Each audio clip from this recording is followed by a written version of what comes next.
السلام عليكم ورحمة الله.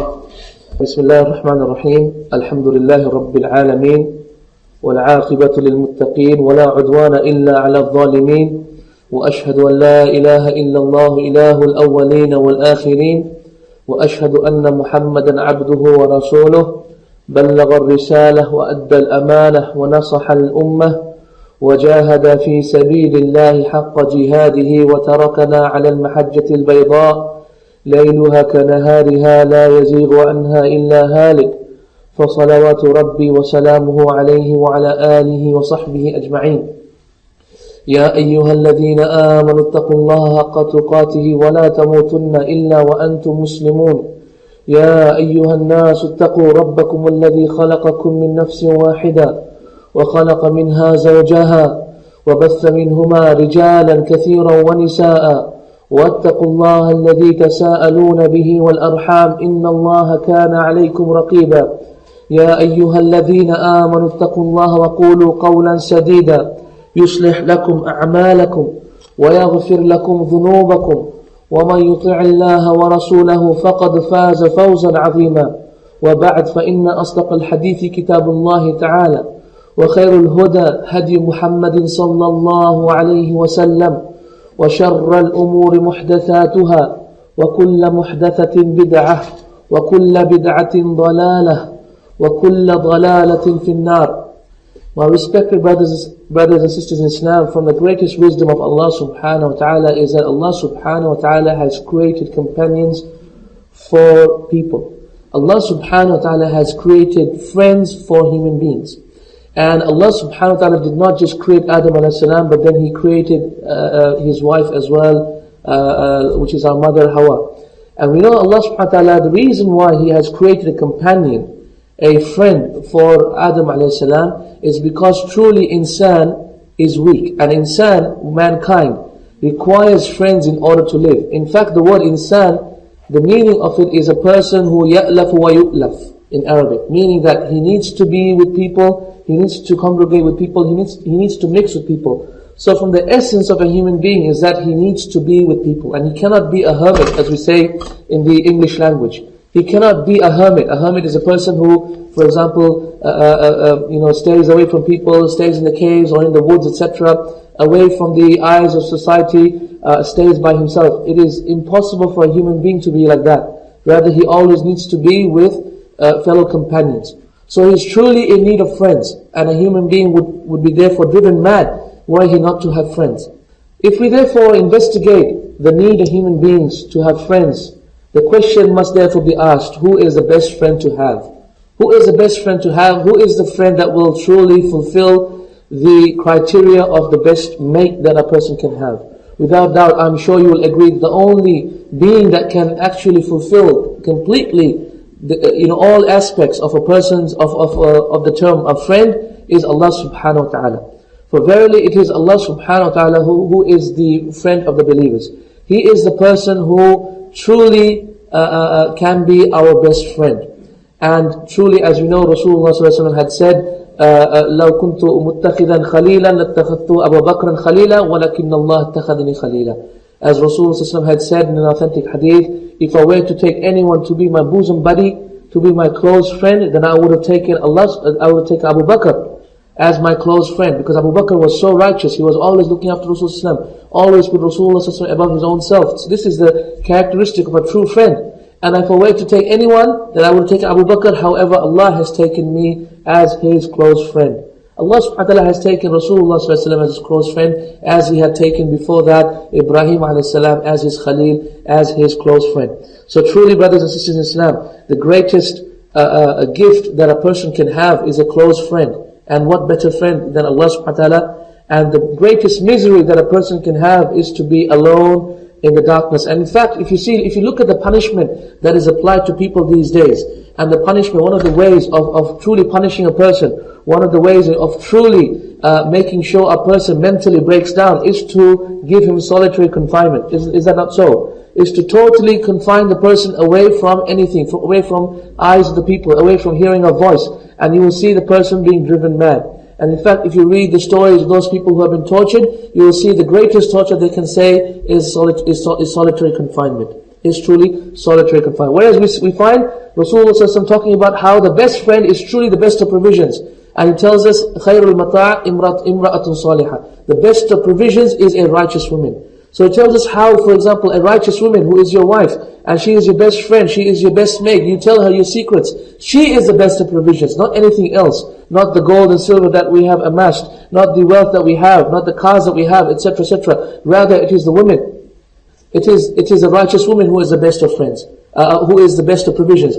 Meaning, a righteous woman who is your true, a righteous woman who is your true, who is your wife, then she is truly your best mate, and she is truly that which is the most precious thing in this world. So if Allah subhanahu wa ta'ala, going back to Allah subhanahu wa ta'ala, if Allah subhanahu wa ta'ala is our best friend, then how do we make Allah subhanahu wa ta'ala love us? I will go through 4 points to make sure that Allah subhanahu wa ta'ala loves us, and make sure that we understand how to win the love of Allah subhanahu wa ta'ala, and then I will move on to how to win the love of the friendship, how to win the friendship of people, mankind, the people that we live around. First of all, Allah subhanahu wa ta'ala, without doubt, you must understand that you cannot love Allah except that you should fear Him. And you cannot fear Him except that you should love Him. And you cannot love and fear Him except that you should have hope in Him. And Allah subhanahu wa ta'ala therefore deserves our love, our fear and our hope. And Allah subhanahu wa ta'ala truly, if you wish to love Him, then you must fear Him. And if you wish to be close to Him, come close to Him, then you must fear Him. As Allah says in the Quran, فَفِرُّوا إِلَى اللَّهِ. Run away from Allah to Allah. You run away from Allah, from the punishment of Allah, from the fear of Allah, to what? To the love of Allah subhanahu wa ta'ala. And this is truly what will cause Allah subhanahu wa ta'ala to love you. As we know in the Hadith al-Qudsi, as Allah subhanahu wa ta'ala has said, مَا اقْتَرَبَ عَبْدِ إِلَيَّ بِأَحَبِّ شَيْءٍ مِمَّا افْتَرَضْتُهُ عَلَيْهِ. As Rasulullah had said, that Allah subhanahu wa ta'ala said, that my slave have never come close to me with anything, that which is more beloved to me than that which I have obligated upon him.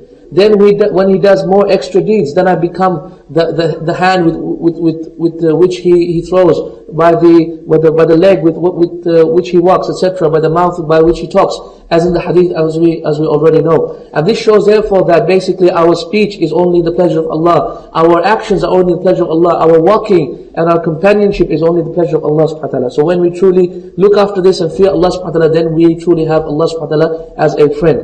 Another hadith tells us, the second part is how to make Allah subhanahu wa ta'ala love us is kathratul istighfar, is to make a lot of tawbah. And truly Rasulullah sallallahu alayhi wa sallam had said in authentic hadith in Muslim, he said that the people who make more repentance, they are the best friends of Allah. They are the best friends of Allah. The best friends of Allah therefore are the ones who always repent to Allah subhanahu wa ta'ala. The third thing, brothers and sisters in Islam, is to love the friends of Allah subhanahu wa ta'ala. As Allah subhanahu wa ta'ala tells us in the Quran, إِنَّ اللَّهَ وَمَلَائِكَتَهُ يُصَلُّونَ عَلَى النَّبِيِّ يَا أَيُّهَا الَّذِينَ آمَنُوا صَلُّوا عَلَيْهِ وَسَلِّمُوا تَسْلِيمًا.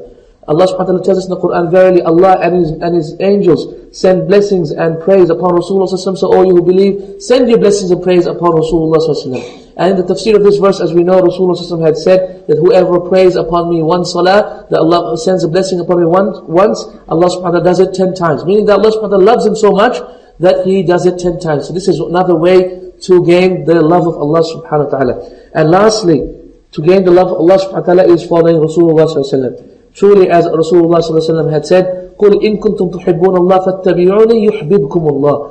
Rasulullah sallallahu alaihi wasallam said, Allah subhanahu wa ta'ala says in the Quran, say, O Muhammad, truly if you love Allah, then follow me, then Allah will love you. Meaning not only when you follow me, that is a condition which will truly prove your love to Allah, but Allah subhanahu wa ta'ala will return that love for you, just as Allah subhanahu wa ta'ala truly gives back the ibadah that you have done to Allah subhanahu wa ta'ala. The action that you have done to Allah, Allah does it back to you. In tansurullah yansurukum. If you help Allah, Allah help you. If you remember Allah, fadhkuruni adhkurukum. If you remember Allah, Allah will remember you. In the same way, truly, if you follow Rasulullah sallallahu alaihi wasallam and you're obedient to the religion, then Allah subhanahu wa ta'ala will also listen to your dua and love you. If you love Rasulullah and you love Allah, then Allah will surely also love you back. The talk today about the art of winning friends is not about how to gain the love of Allah subhanahu wa ta'ala. No, that is truly important. However, the talk today really is about the art of winning friends, about the people that we have around us. How do we win the love of the people around us? How do we, for example, of a Muslim living in the West, with all these pressures on his life, with the pressures from the Muslimin, and with the pressures from the disbelievers, how do we in the West truly make sure that we win friends, that we fortify ourselves with those people who want khair for us and not those people who are jealous of us. How do we make sure that we truly have this? This is the real purpose of our talk today. Before we go into that, before I talk about the 7 articles of how to win friends, I would like to mention to you 3 fundamental principles about people's psychology. 3 fundamental principles about that everyone needs to know about everyone else. In fact, that everyone needs to know about himself as well, which he does not even realize sometimes. And when we understand these principles of a person's behavior, these principles of a person's attitude, then you will truly understand how to deal with individuals. And the first and most important of this, brothers and sisters in Islam, is that people don't like to be criticized. People don't like to be criticized. People never like that you should come to them and condemn them, or that you should ever come to them and tell them what mistakes they have. Never. People absolutely don't like to be criticized, because people 99% of the time don't see any fault in themselves. Okay, this is normal generally, okay? Whether Muslims or non-Muslims, everyone, in equality, everyone is the same. They can't see problems with themselves. When they look in the mirror, they see a perfect individual. When they look in the mirror, they see someone they're in love with. When they look in the mirror, they see someone who they think are going to Jannah. When they look in the mirror, they see someone who is, subhanAllah, a pinnacle of perfection. And so people don't think about themselves that they have anything wrong. That is why the first and most important thing to realize is that when you approach a person, you must not condemn him. You must not criticize. So criticism and condemnation is a big no-no when you're talking about how to make friends. Because people don't think that they are wrong. This is something, wallahi, this is, it is very, very important to realize. As Allah subhanahu wa ta'ala also tells us in the Quran, He tells us in the Quran about Rasulullah sallallahu alaihi wasallam, and advises Rasulullah sallallahu alaihi wasallam with an important advice that sometimes we gloss over without truly realizing its importance. Allah subhanahu wa ta'ala tells Rasulullah sallallahu alaihi wasallam in the Quran, وَلَوْ كُنْتَ فَضًّا غَلِيظَ الْقَلْبِ لَنْفَضُّوا مِنْ حَوْلِكَ. Rasulullah sallallahu alaihi wasallam, who is the merciful of mankind, who has the best of manners, if he were to be hard of heart, if he were to be harsh upon individuals, and what do you mean by harsh? Meaning, always severe on them, telling them what their mistakes, telling them what they're wrong, condemning the people, etc. If he were to be like that, then the people would run away from him. لَنْفَضُّوا مِنْ حَوْلِكَ. This is Allah subhanahu wa ta'ala telling us about His slaves. Allah subhanahu wa ta'ala has created us so He truly knows us. And He is the one who's telling us that truly people don't like to be criticized. So you should not come to people with criticism initially. Rather, you should always come to them with praise. And I will come to that in the second point. The first point is people don't like to be criticized. People don't like to be criticized. And that is why Rasulullah ﷺ gave an advice to every da'i. Rasulullah ﷺ gave advice to every caller to Islam. And he said, بَشِّرُوا وَلَا تُنَفِّرُوا يَسِّرُوا وَلَا تُعَسِّرُوا. He said, بَشِّرُوا, give glad tidings. وَلَا تُنَفِّرُوا, and don't make people run away from you. How do you make people run away from you? People are bad, people are this, people are that. We're all doing zina, we're all doing haram, we're all this and we're that. And subhanAllah, things like this, okay, causes people to run away from you. And this is not the way a da'i should act. This is not the way a person should be if he wants to truly have friends. He should not criticize people in that manner. Neither should he condemn people in that manner. There is a manner for that, a time for that. Yes, you have to be a righteous friend to your friend, but realize no one likes to be criticized. Just like, for example, one of the most difficult jobs that I've ever done is that I used to work as an IT debugger. Okay, you know what a debugger is? A debugger is a person who used to go to other people who have done a program, and I would find faults in that program. And I would find problems of how the program is going to have problems, and how it's going to actually fail when it's actually at the time of execution, right? And wallahi, I'll tell you what, no programmer would ever like to see that you come up with a problem in his code. And wallahi, he'd be like, it's like, no, that's not right, He'd always be negative, and he'd never be upcoming. He'd never own up his mistake. And he'd always try to show you, this program is definitely going to work, and it's going to work right. And wallahi, I'm telling you, this is the most difficult job I had. Because people would never own up their mistake. Even though they know computer programs can always have faults. They know this essentially. And essentially they know that this is your job, but still, people will never own up their mistake. It is for this reason, brothers and sisters in Islam, Rasulullah ﷺ had never used to scold his servants, never used to scold his helpers. In fact, Anas radiallahu anhu, Anas ibn Malik, and he was a small helper Rasulullah, a young man. And he used to help Rasulullah ﷺ, not as a servant, but as a khadim, not as a slave, but as a servant, a helper of Rasulullah ﷺ, his parents, as we will come to in the second talk, about love and marriage. Anas, we'll talk about Anas inshallah. And Anas, he served Rasulullah ﷺ for 10 years. And he said, Wallahi, Rasulullah ﷺ never told me off in the 10 years.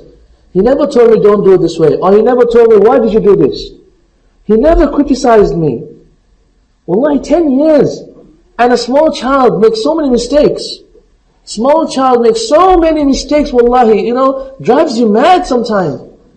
Why did you do that? Who touched my computer? Who put this way? Who spilled the milk? Who broke that glass? SubhanAllah, little children do this all the time. Rasulullah ﷺ never scolded him in 10 years.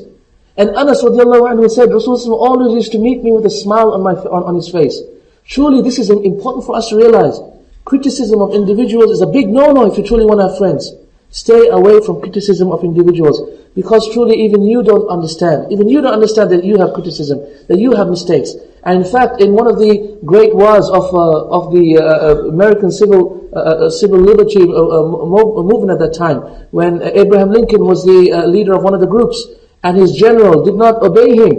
His general, one of his generals, he told his generals to attack the raiding party, but he did not obey him. It was known that the president was truly Abraham Lincoln was truly a individual who never used to criticize people. And one of the reasons why he was so successful in winning friends and so successful in being a politician, one of the reasons was his lack of criticism. And that he would not criticize. Yes, he would fix the problems of the people, but in a way in which we will discuss how to fix the problems of the people without criticizing them openly. Because no one likes criticism, no one likes negative advice. And I'd like to read to you from what one of the writers have written about a father who forgets. And I just gave you an example of how Rasulullah never scolded Anas radiallahu anhu.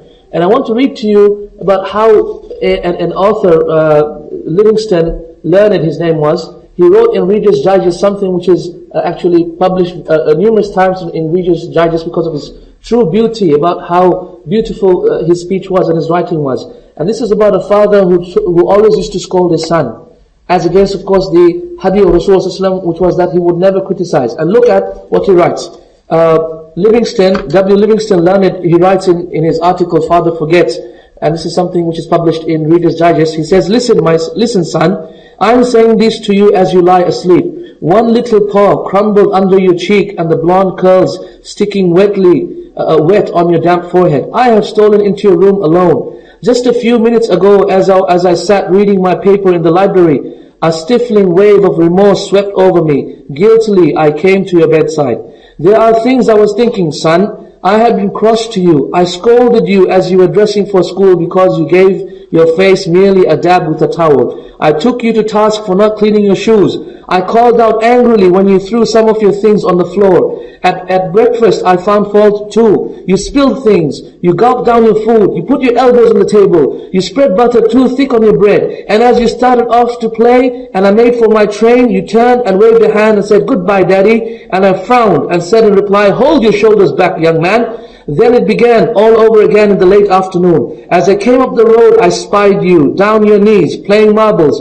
There were holes in your stockings. I humiliated you before your boyfriends, the marching you ahead of me to the house. Stockings were expensive, and if you had to buy them, you would be more careful. Imagine that, son, from a father. Do you remember later when I was reading in the library how you came in timidly with a sort of hurt look in your eyes? When I glanced up over my paper, impatient at the interruption, you hesitated at the door. "What is it that you want?" I snapped. You said nothing, but ran across in one tempestuous plunge and threw your arms round my neck and kissed me, and your small arms tightened with an affection that God had sent blooming in your heart, and which even neglect could not wither. And then you were gone, pattering up the stairs. Well, son, it was shortly afterwards that my paper slipped from my hands, and a terrible sickening fear came over me. What has habit been doing to me? The habit of finding fault, of scolding people. This was my reward to you for being a boy. It was not that I did not love you, no, no, no. It was that I expected too much of youth. I was measuring you by the yardstick of my own years.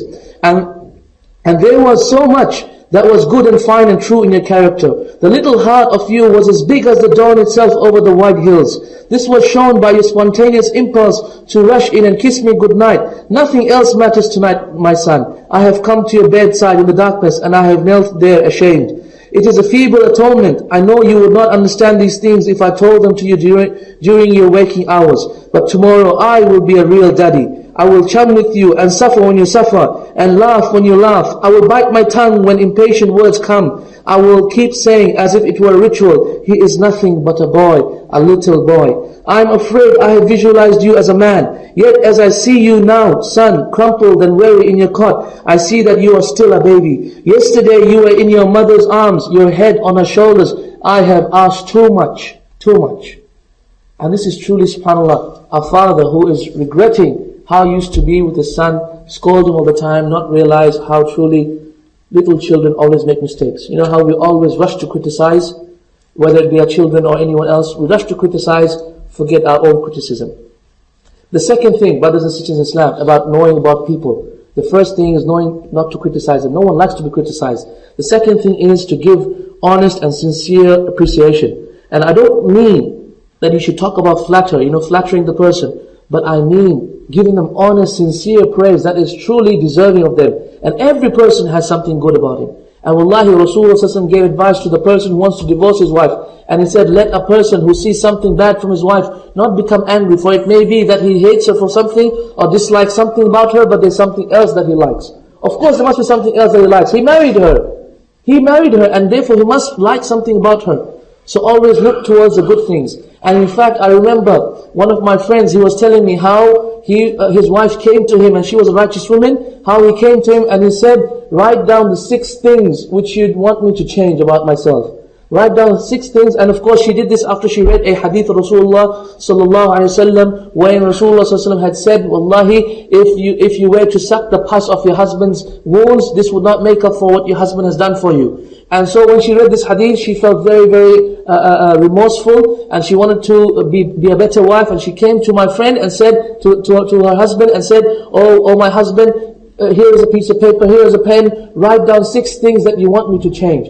And so wallahi, you know what I did? He was telling me. He said, I went back to my library and I started to write 6 things down. And I said, she has to change this, she has to change that, and this and that, and this and that. And then I looked at the paper and said, subhanallah, if I were to give this to her, this would break her heart. So what I wrote down on the piece of paper is, I love you as you are. What did he write? He said, I love you as you are. And then he ordered a bunch of roses and he put that piece of paper in the bunch of roses and he gave that to her. And wallahi, her face, flared up with joy, and tears came down her eyes. She couldn't believe how truly, wallahi, how much he truly loved her. And this had a better impact in her changing herself to the better, isn't it? Wallahi, subhanAllah, if you had given the person 6 things to change about you, this and that, change your hair, change your lipstick, change your clothes, and this wouldn't have achieved the same effect as this little letter of how I love you the way you are, and this note of appreciation and sincere praise has achieved. Wallahi, this is the way to winning the hearts of your wives. Brothers, truly, and sisters, truly, this is the way to winning the hearts of your spouses. Tell them how much truly they appreciate you. And wallahi, I did this with my wife when she was giving birth. And when she gave birth and I saw the difficulty she was going through, I wrote her a small letter saying, subhanallah, this is, words can't express how much truly what you have done for me. How you have given me a child. Words cannot express it. And truly when I did that, wallahi, any problems that I might have had with her were fixed. She was never, again, she never did anything which would displease me. She would never do anything which would be in my displeasure. And wallahi, praise does to people what criticism can never achieve. Praise and appreciation and sincere. This is sincere, isn't it? Wallahi, it is sincere. It is not flattery. It is not like a person goes to a king and tries to flatter him up and pump him up. No. This is sincere praise which is truly deserving of every single person. And Rasulullah used to praise his companions. He used to praise his companions, and this would cause them to increase in their ibadah. We find Rasulullah used to praise Abdullah ibn Umar, and once he said in an authentic hadith in Bukhari, he said, what a righteous man Abdullah ibn Umar is. He said, what a righteous man Abdullah ibn Umar is, and the companions narrate, and the scholars of hadith narrate that after Abdullah ibn Umar, he heard this praise of Rasulullah about himself, he increased in his love for Rasulullah, and from that day on, anything that Rasulullah ever did, anything that the Rasulullah ever did, he would do it. Until if Rasulullah went and urinated in a particular place, he would go and urinate in that place. Until if Rasulullah on his travels, he stopped under a tree, he would make sure he stops under that tree and he follows Rasulullah in every single thing that Rasulullah used to do. Imagine what praise can do to an individual. Praise and appreciation can do to an individual what criticism can never achieve. The third thing, brothers and sisters in Islam, the third thing, brothers and sisters in Islam, is to arouse in the other people an eager desire. And if you want to criticize, if you want to make people do something, the first is don't criticize them, second is appreciate them, and the third thing is to arouse in the person, that a person always wants to be aroused by himself to do that which he should be doing. I'll give you an example of what I mean.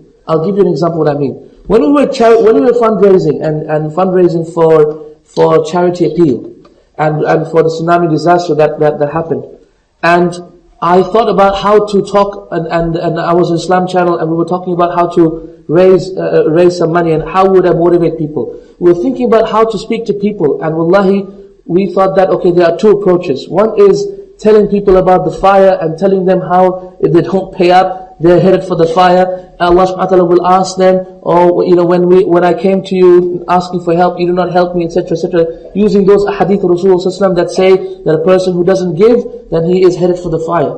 And then I thought, no, there's another way, and that is to make the person desire to give. And that is to make the person by himself want to help. By making him want to help, and by making him want to give, how? By arousing the interest in him. And this is the best way on how to cause a person to do something. And truly, this is what we did. So we concentrated only on those things that would cause a person want to open his heart and give. Like the hadith of Ajr, like the narrations about Rasulullah about rewards, about the person who gives charity, the rewards from the ayah of the Quran about charity, etc., etc., in a way in which the people themselves would want to give, until we found that this has always been the way that people would end up doing their deeds better and in a better fashion. And this has always been the way of motivators. This has always been the way of psychologists, that they would always motivate the person by themselves and encourage them to actually do their deeds. Like for example, a person wants to charge you a lot of money for business, for example. Or let me give you another pertinent example. Let's say you want to have a job and you're writing a CV, a letter, and in the letter you say, I am this and that, and I have attained this degree, and I have this experience. And wallahi, if a person, as an employer, and I'm an employer, I employ people, when I look at their letter, I say, subhanAllah, this guy is mentioning what he has. What am I going to do with this guy? Check it out. Rather, I'd like to see a letter wherein he will tell me how he can benefit me. How he can use his skills to benefit me. And this is what would motivate me to hire him. And this is how we should also act. If we want someone to do something, if we want to change the activity of a person towards something, we don't tell him to do that thing, rather we show him how he can benefit from that. How he will truly benefit himself through doing that deed. And this is exactly the way to motivate people. This is exactly the three things that we need to know about individuals, about people, before we even go into how to win friends. The first is don't criticize. Second is people don't like to be criticized. Second is that people like to be appreciated. And the third thing is that people are jealous, are self-conceited. They want to only benefit themselves. So bring about a change in their behavior by showing how they can benefit themselves through that action that you are asking them to do. Let's move on, brothers and sisters in Islam. And in fact, I want to give you an example of how Rasulullah did that. How he would make people want to do that by showing them that they can benefit themselves. So he said, for example, in the battle of Hunayn, in the battle in which the Muslims were large in number, but their number did not benefit them against the enemy. Rasulullah said, "Man qatala qatilan falahu salabuh." Whoever kills a enemy combatant, then for him is his wealth. For him is whatever he carries. For him is whatever that combatant carries. So therefore everyone would try and kill the highest of the combatants, the most strongest, because obviously they will be more powerful, more armor, more wealth, their horse, etc. And this is a way in which Rasulullah would encourage them to say that you will benefit yourself if you truly do that which is right. And also, for example, in Surah Ar-Rahman, we see Allah subhanahu wa ta'ala giving constant examples of how we can truly benefit ourselves if we strive. How? Of the Jannahs and the Hurul 'Ain, of the paradise, of the blessings of Allah, and the numerous, countless blessings of Allah subhanahu wa ta'ala all the time. And then He keeps telling us what? فَبِأَيِّ آلَاءِ رَبِّكُمَا تُكَذِّبَانِ. So which of the blessings of your Lord will you deny? And wallahi, this is a way in which Allah subhanahu wa ta'ala uses this principle of trying to motivate people by telling them how they can truly benefit from this act themselves. Let's move on, brothers and sisters in Islam, to 7 principles which I have tried to gather on how to truly win friends and how to make sure that that person who is next to you truly becomes your friend, or your colleagues truly become your friend, or the Muslim brothers that you know truly become your friend. The first, brothers and sisters in Islam, is to be genuinely interested in people. Have you thought about the dog? People say the dog is a man's best friend. Have you ever thought, why is the dog the man's best friend? Because the dog is so interested in you. Have you seen, for example, when obviously, alhamdulillah, we don't have dogs, but let's say the people who have dogs. Have you ever seen, for example, a movie in which Lassie, and you guys seen Lassie? This was in my time, but 12, 13 years ago, when we used to see TV and all that before we accepted Islam properly. And Lassie was a dog. It was a very, cuddly dog and all that. And whenever the kids used to come, Lassie would be jumping and would be just, at the gates and woof, woof, woof, and congratulating you and saying welcome with a big smile on his face. Have you noticed the dog is the only animal that doesn't have to earn its living? Whereas the chicken has to lay its egg. Whereas the cow has to give milk. Every animal has to earn its living, isn't it? For us to look after it.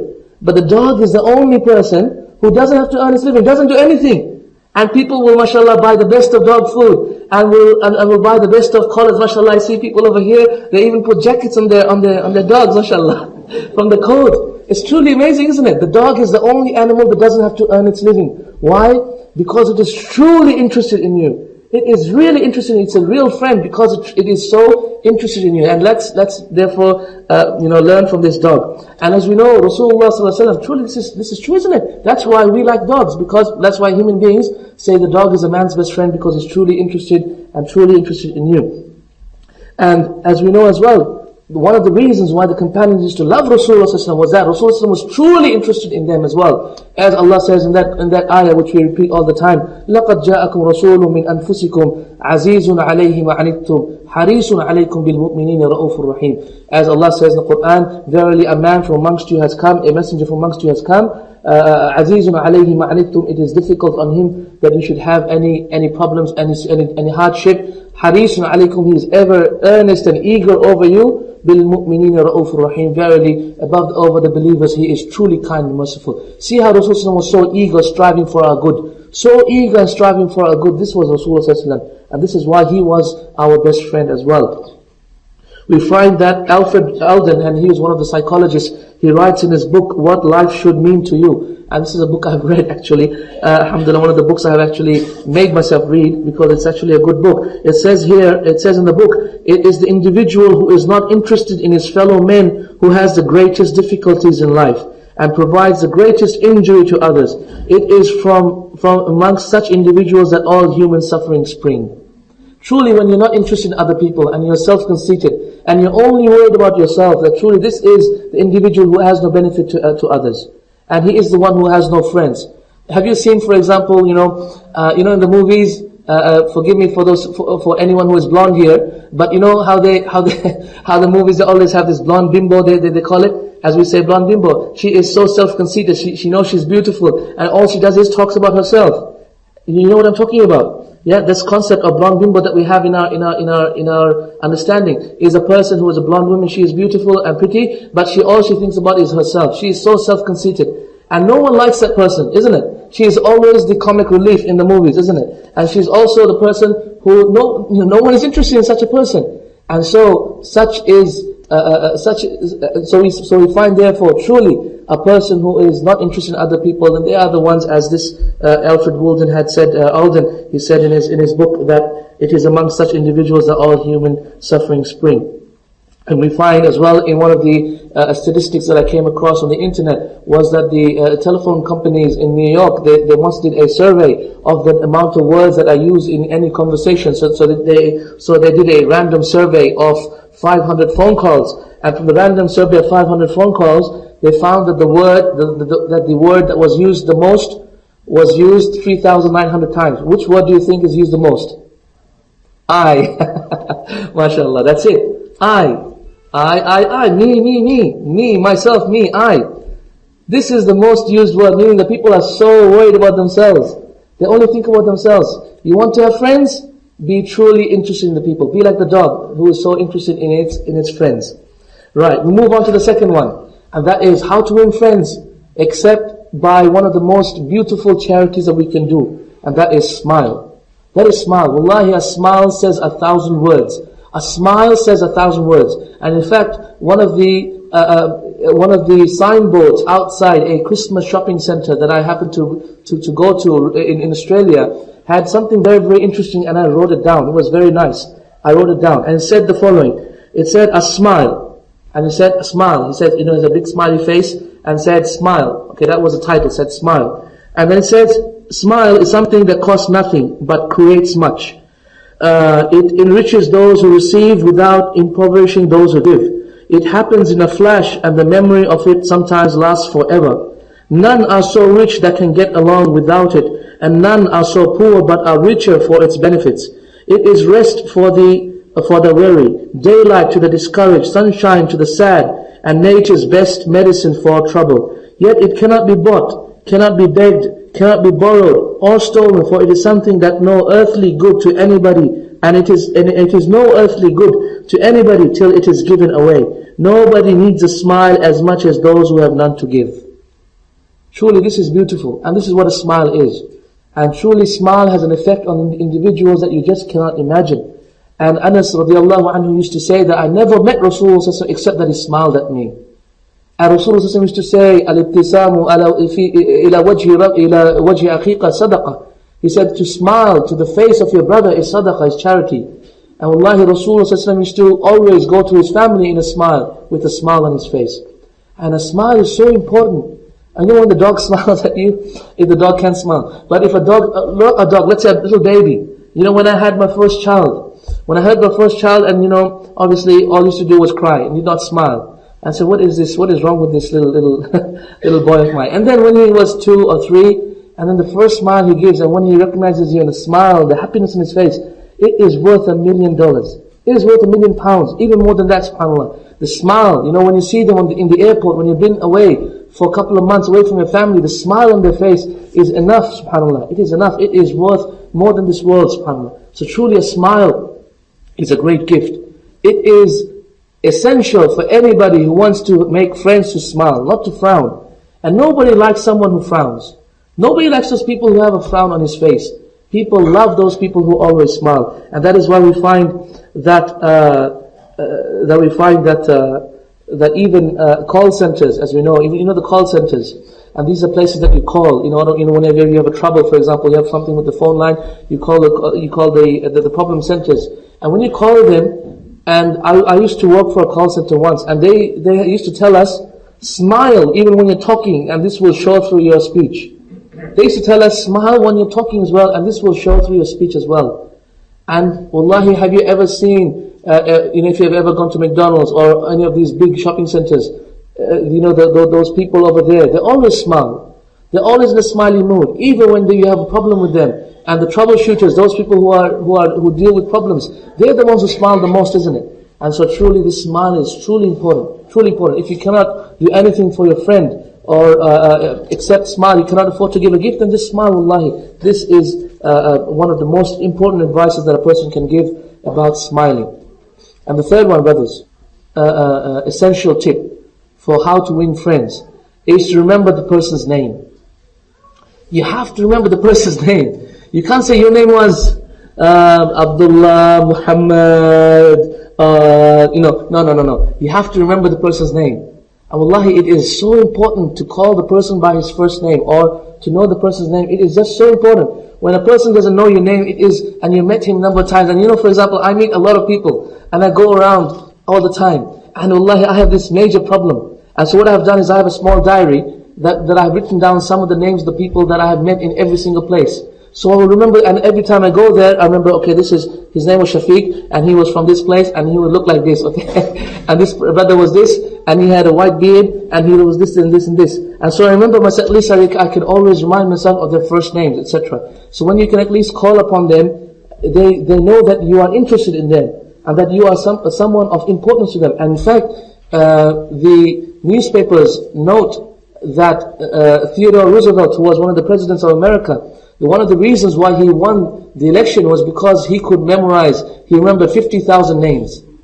He could remember 50,000 names. He used to call everybody from his drivers to his cooks, to his maids, to his personal assistants, to people that he met, everybody with his first name. And in fact, one of the biggest insults to a politician is when you say, who is the president of this and this, and he does not know the name. Or for example, as as George Bush, as he had said, the Pakis, and he couldn't even remember the proper name as Allah Musta'an. So truly knowing the first name of people and knowing how to call on people is truly important. And I also remember reading about the history of Napoleon. That Napoleon was one of those masters of character. And he had a way of winning people. The way he used to do it is that he used to write down names, and he used to ask the person his name in different ways. So, brother, what's your name? He would say, for example, Rahim. And so, let's say, for example, it's a stranger, and he would say, oh, sorry, I didn't get that again. And then he would repeat it again. And then he would say, okay, how do you spell that? That's a third time. So you see, he has asked for his name in different ways. So he has learnt his name in different ways. Then he would write this down on a piece of paper. Then he would memorize that name, and then he would throw that piece of paper away. In that way, he would remember the first names of individuals. And truly, if you look at it, this is an important tool. Wallahi, these are very small tips. Very small, but they're essential in winning friends. They're essential tips in how to make people love you and truly remember you. And that is that you remember their first names. Because it really shows that you are not just a dot in his world, rather that you are an individual, someone of importance in his life. Okay, that you've actually bothered to remember his name. Until even the psychologists, they say something very important, and they say that the person's name is the most sweetest and most important sound in any language. The person's name is the most sweetest thing to him. The most sweetest thing he can say is his name. And so truly try and remember the people's name who you want them to be your friends. Number four is to be a good listener. Allah subhanahu wa ta'ala has given us one mouth and two ears for a purpose. That is that we listen more than we speak. And this is very, very important to realize. It is imperative that a person who wants to have friends to be a good listener.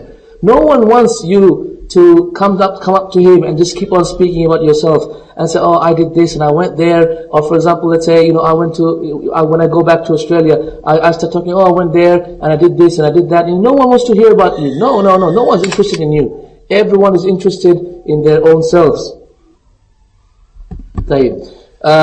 In our classes in psychology, and I've studied psychology for 2 years, our professors used to say something there was a very nutty professor that I had. And he came up with, mashallah, a lot of wise sayings. And one of the most wisest thing that he said once is this quote that I'm going to mention to you. He said, those people who talk only of themselves are hopelessly uneducated. They are not educated no matter how instructed they may be. Okay, those people who just talk about themselves, no one truly likes these sort of individuals. Because all they do is talk about themselves, they are self-conceited, and they are like that blonde bimbo that I was talking about, who only talks about herself. And as we know, Rasulullah was not like that. He would always engage the other person, listen more than he spoke. Always let the other person finish, whether it be speaking or whatever they are doing. In fact, even we find when that Arab came into the mosque and he was urinating, what did Rasulullah say? Da'ahu, let him finish. Meaning, let the man finish. Don't stop him. For whatever reason. Some people say, okay, that's because you're stopping him whilst he's urinating may harm his body.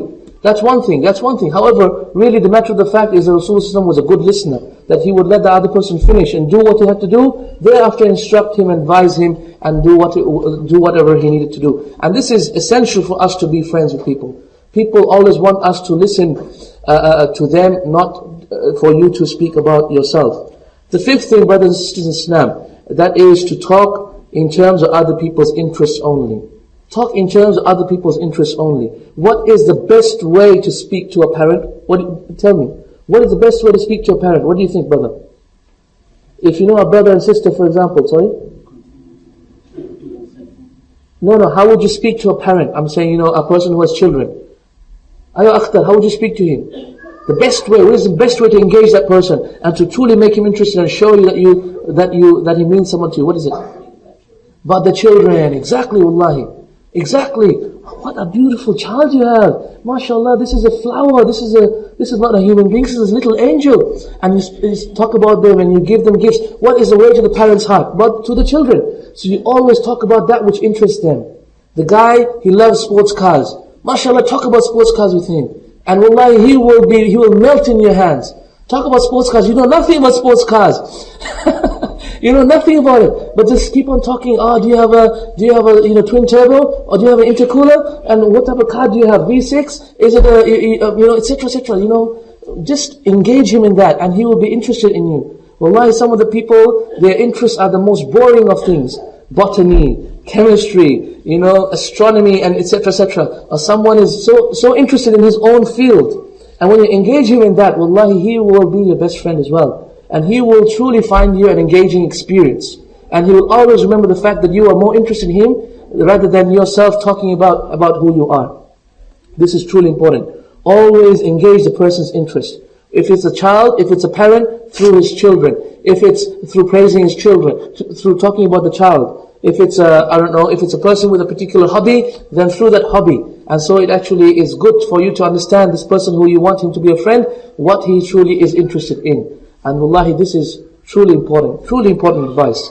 Number 6 is to make other people feel important and to give them honest appreciation. And wallahi, this is something that I will never forget. And this is something which wallahi I learned from our teachers ourselves. And our teacher, which is one of our elder teachers, was Shaykh Muhammad Mukhtar Shanqiti, Hafidhahullah, who is one of the teachers in the university, and he's also teacher in the Haram of Medina. In one of his tapes, in the tape on explanation of Zad al-Mustaqna, which is one of the books of the Hanbali scholars in fiqh, he explained the chapter of nikah, in the first tape, in the chapter of marriage. As you know, Shaykh Muhammad Mukhtar Shanqiti was explaining this book in the mosque of Shaykh bin Baz, rahimahullah, which is in Makkah. So Shaykh Shanqiti used to go to Makkah every week, couple of times, and he would deliver lectures on explaining Zad al-Mustaqna to the people, and he would speak to the people, and he would obviously give explanation of this book. So once it happened that before he started his lecture, Shaykh bin Baz rahimahullah happened to come into the mosque, and he sat down on the side in order to listen to Shaykh Muhammad Mukhtar Shanqiti. So Shaykh Muhammad Mukhtar Shanqiti, he realized it was Shaykh bin Baz. He realized it was Shaykh bin Baz, and he stopped his lecture. And this is found in his tape. You can find this tape on Islam Way and other places. This tape where he talks about where he actually stopped his lecture, and he's actually beginning where he stopped his lecture and he started to talk about Shaykh bin Baz. And he went up, he got up from his chair, and he brought Shaykh bin Baz and made him sit in his chair, and he sat down on the ground, and he started to praise Shaykh bin Baz and talk about how much an important individual he was. And he kept on praising the man so much until Muhammad Mukhtar Shanqiti, he cried. He happened to cry and say, Wallahi, it does not befit someone like me to be here when our Shaykh, our great Mufti is here, and etc., etc., and he's like a father to us, and how much we have benefited from him. And this is all on the tape. And Wallahi, he kept on doing this until Shaykh bin Baz had to tell him to stop, that is enough. And then Shaykh bin Baz took the microphone from him, and then he started to praise Shanqiti. He started to praise Muhammad Mukhtar Shanqiti so much until wallahi you realize that the reason why Shaykh bin Baz did this, or he did this, was because of the tawadu, of the humbleness of Shaykh Muhammad Mukhtar for his Shaykh. And wallahi, this just shows how to make other people feel important is so important. And when you make other people feel important, they will melt in your hands. What I used to do when I used to go to certain mosques in the UK, and this is something I used to advise my brothers who go to certain mosques, for example, wherein people are not, wherein, for example, Ahl Sunnah are frowned upon. And I used to go to these mosques, and I would see, for example, the people would say, okay, there's a guy coming from Medina, and they would say, oh, he's a Wahhabi, he's wearing the gutra. That's why actually I've stopped wearing the gutra now. But they would say he's a Wahhabi, he's wearing the gutra, he's wearing the shimar, etc., etc., wearing the head cover, as you know, the people in Medina wear, and he's coming here, he's a Wahhabi, he's going to take our children away from us. You know the first thing I used to do? I used to go up to all the old men. I used to hug them and I used to kiss them on their forehead. And you know what? All the old men would line up. All of them would line up to get a kiss on their forehead. All of them would line up. And everyone would want a kiss on their forehead, subhanAllah. And I found this amazing. After that, they would always be helpful. And they wouldn't mind if I didn't do, if I didn't do dua after salah. They wouldn't mind at all. And they wouldn't mind if I gave the khutbah in English. They wouldn't mind if I did not, for example, if I raised my hands in salah. They wouldn't mind. They said, mashallah, he's a nice man. Every time I saw them, I would go and kiss them on their forehead. And they would all line up. Every time they would line up to get a kiss on their forehead. And wallahi, this is the way to make to the hearts of the people. Make them feel important. Make them feel people of authority. And when we do this, these simple affairs, perhaps this old man never got a kiss on his forehead. Perhaps this old man never, even his children never perhaps kissed him on his forehead to make him feel important. And it was the adab, it is, as you know, the adab in amongst the Muslimin, amongst the ulama as well, that they used to go to their elders and kiss them on their forehead, as a way of signing respect and showing that they are the elders amongst the group. And you know, this would just, wallahi, it would make the elders melt in your hands. They were putty, you know putty? It was like that molding clay. You could mold them I could mold them any way I wanted. Subhanallah. Because of this little act and winning their hearts through this way. Last thing, brothers and sisters in Islam, that I want to mention in this talk today is to give them small gifts. Is to give them small but frequent gifts. And truly giving a small gift is the way to the heart of your brother. As Rasulullah had said, tahadu tahabu. Wallahi, you know, give gifts and you will love each other. Give presents and you will love each other. This is, brothers and sisters in Islam, in essence, the culmination of your love for the individual when you give someone a small gift. I mean, you think about it. When was the last time you gave your wife a gift? Why don't you, for example, women of this country, they love flowers. Why don't you buy a small flower? A small rose. You don't have to buy two, buy one. It means something. It means you are the only one. Don't buy two. Buy only one. Okay? It means something to women. Yes, it does. You know, these are the secrets to the heart of women. When you buy only one and you give that rose to her, the single rose, it means a lot to the individual. You know, small gifts like that truly is a way to the hearts of your wife, and for the sisters, the way to the hearts to your husband, and of course, the way to the hearts of the men is through their stomachs, as they say. But you know, I'm sure you'll find other small gifts to give to your husband as well. But truly, giving gifts, giving small gifts, truly increases the love that we have for each other. It shows that wallahi, our love is truly not based upon material things. However, it is an expression of our love for that individual. Allah subhanahu wa ta'ala knows best. Can someone just mention to me, please, the three things I mentioned about about psychology of the people? Does anyone remember, brother? Do you remember what I mentioned? First is. I don't know if I remember them in order. No problem. Not criticizing. Yeah, no one likes to be criticized. No one likes to be condemned and criticized. Right, Rahim? What's the next one? Yes, everyone likes to be appreciated. Everyone loves praise and appreciation. And the third one, brothers? Yes, showing them their own personal benefit in doing what they want to do. Right? As like, for example, your child, when you buy him a bed, and for example, he wets the bed, and when you buy him a bed, you say, you're not going to wet your bed, are you? Then of course he's going to say, no, how can he wet his own bed? You know, this is the way to make sure that the child does what you want him to do. Okay, what are the 7 things I mentioned on how to win friends? What are the 7 things? And you know what? I have written this on top of my wall. In my room, when you go to it, smile. And it says there, don't criticize. And it says, I'm sure, I have to say that I sometimes when I get too close to brothers, I end up joking a lot. But that's not to say that I don't look after these principles as well. But these are principles that you need to always look after. That is, first of all, what is the first principle, brothers? No, name. Okay, all right, name. Remembering their name. All right, Akhtar, what is it? Having genuine concern for the goodness of the people. Right? What else? Engage with them regarding their interests. Engage with them regarding their interest. Yes. Ahmad. Giving gifts is the easiest one. Alright, giving gifts. Another one. Yeah, always be interested in them. Genuine interest for the people. Okay, we mentioned that already. But what? Okay, that's okay. Become genuinely interested in people. That's number 5. What else, brothers? Being a good listener. Thank you. And smile. That's it. Smile. And wallahi, with that, I'm sure you will win friends.